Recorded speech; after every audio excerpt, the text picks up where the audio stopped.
Olá! Você sabia que a sensação de cansaço, falta de ânimo, memória ruim, falta de foco naquilo que você está fazendo no seu dia a dia pode ser deficiência de vitamina B12?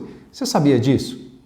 E que isso tudo e que toda essa deficiência ela pode acontecer principalmente se você fez uma cirurgia bariátrica ou se você é adepto ao veganismo ou adepto ao vegetarianismo. Você sabia disso? Pois é. A falta de vitamina B12 afeta invariavelmente o sistema nervoso central, o sistema nervoso periférico, o sistema que forma as células do sangue, ou seja, ela é fundamental para a formação das células sanguíneas e muito mais. E se você não me conhece, o meu nome é Alex Precioso, esse aqui é o nosso canal no YouTube para que a gente possa falar de saúde geral, alimentação saudável e o que fazer para ter uma vida longa, mas o principal de tudo, pessoal, uma vida longa, mas sem doenças. É isso que importa, ok? A gente pode ficar velhinho, mas a gente está sem doença, beleza? Vamos lá então ao assunto de hoje. Lá no sistema nervoso central e mesmo no sistema nervoso periférico, a vitamina B12 ela é imprescindível para a formação de uma estrutura que nós chamamos de bainha de mielina. É como se fosse a capa de um fio elétrico, porque o nervo a gente pode até considerar que seja um fio elétrico, né?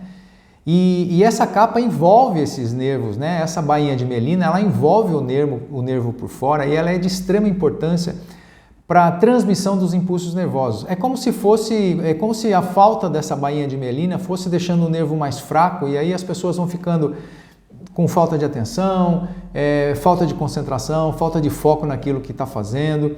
E isso é muito comum, inclusive, a diminuição da memória. A memória vai ficando fraca, a memória muitas vezes você vai perdendo essa capacidade de memorização rápida, né? Muitas vezes você não se lembra de coisas comuns, como do dia a dia, como por exemplo, você vai falar o nome de uma pessoa para um amigo e não se lembra o nome. Você sai da sala, vai lá na cozinha pegar alguma coisa, chegar lá e fala assim, poxa, o que eu vim fazer aqui mesmo? Já aconteceu isso com você? Pois é. Isso é comum na falta de B12. Então, essas situações tão comuns, né, no nosso cotidiano, pode ser falta de vitamina B12, tá bom?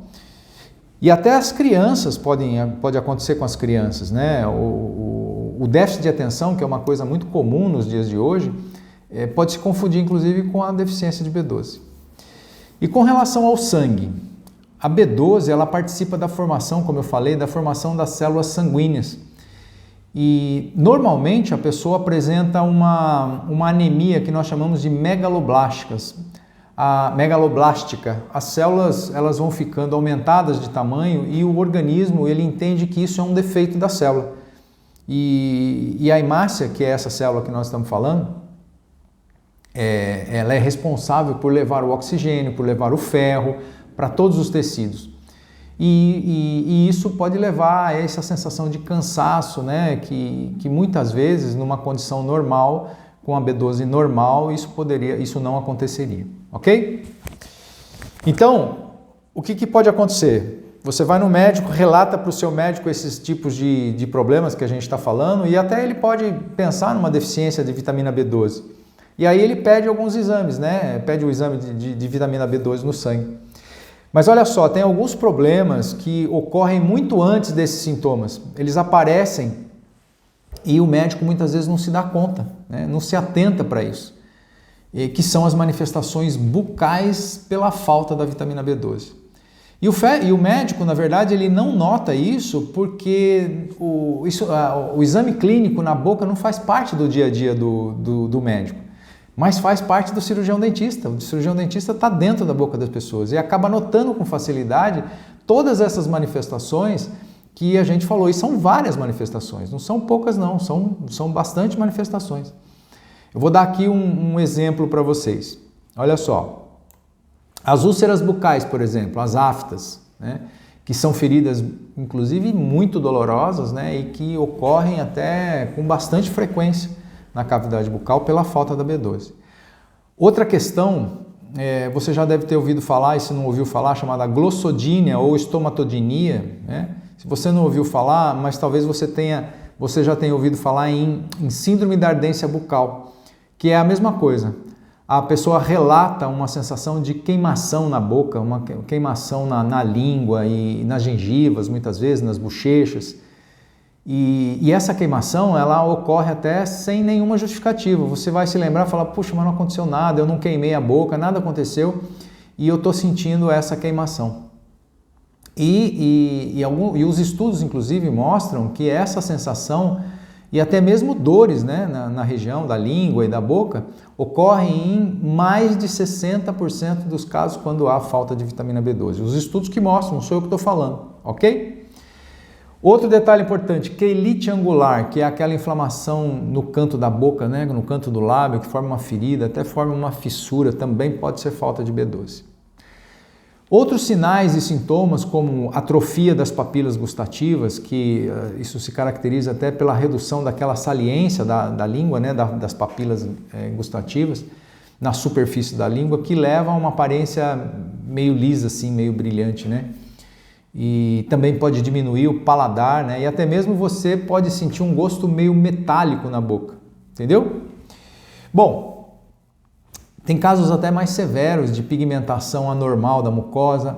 Uma coisa muito que pode acontecer é parestesia bucal, que é uma sensação horrível de perda da sensibilidade e inclusive pode acontecer após cirurgias bucais, né, em que há uma lesão do nervo que lesa essa bainha de mielina e o tratamento, nós dentistas fazemos muito tratamento com doses até altas de vitamina B12 para tentar minimizar esse problema e voltar essa sensibilidade o quanto antes. Ok? Então você veja que são muitos os sinais e sintomas que podem ocorrer na boca pela falta da vitamina B12. Ok? Olha só, eu falei também dos veganos, eu falei dos vegetarianos, né? Essas pessoas que fazem esse tipo de alimentação e que não comem carne e que eu respeito, mas a B12 está nas carnes, principalmente nas carnes vermelhas. Então quem não come carne tem que suplementar B12. Simples assim, pessoal, tem que suplementar B12, ok? Outro grupo de pessoas que devem suplementar a vitamina B12 são aquelas que fizeram cirurgia bariátrica ou fizeram qualquer outro tipo de cirurgia do estômago e que vão ter deficiência de B12. Essas pessoas, elas têm normalmente uma dificuldade, elas têm naturalmente muita dificuldade de absorver a B12. E também aquelas pessoas que rotineiramente usam aqueles remédios para diminuírem a acidez do estômago, que são os famosos prazóis da vida. Omeprazol, enzoprazol, pantoprazol, enfim. Esses remédios eles diminuem demais a acidez do estômago e diminui também a liberação de uma proteína que nós chamamos de fator intrínseco. Esse fator intrínseco ele é imprescindível para a absorção da B12. Sem ele a gente não absorve a B12. Por isso que essas pessoas e também as pessoas mais idosas, né, elas normalmente têm deficiência de B12 porque elas naturalmente, pela idade, diminuem a acidez gástrica e, consequentemente, elas vão ter menos vitamina D, menos vitamina B12 no sangue. Falando da vitamina D aqui é tão importante que a gente acaba confundindo. E outra situação muito importante é o controle de uma substância que nós chamamos de homocisteína. A homocisteína, quando ela está alta no sangue, ela pode causar diversas doenças. Doenças neurodegenerativas, como Parkinson, como Alzheimer. E além disso, ela pode inclusive aumentar doenças cardíacas, doenças vasculares, doenças cardiovasculares, né? Aumenta o risco de trombose. Então, a homocisteína é terrível, ela não pode estar em excesso no sangue. E a B12 é fundamental para a diminuição desses níveis de homocisteína no sangue. Então, agora você já sabe que a vitamina B12 é fundamental para uma boa saúde. No próximo vídeo, eu vou falar para vocês qual o nível adequado da vitamina B12 no sangue, como que a gente deve suplementar B12 para que você tenha uma saúde adequada. Beleza? Grande abraço para você e até o próximo vídeo.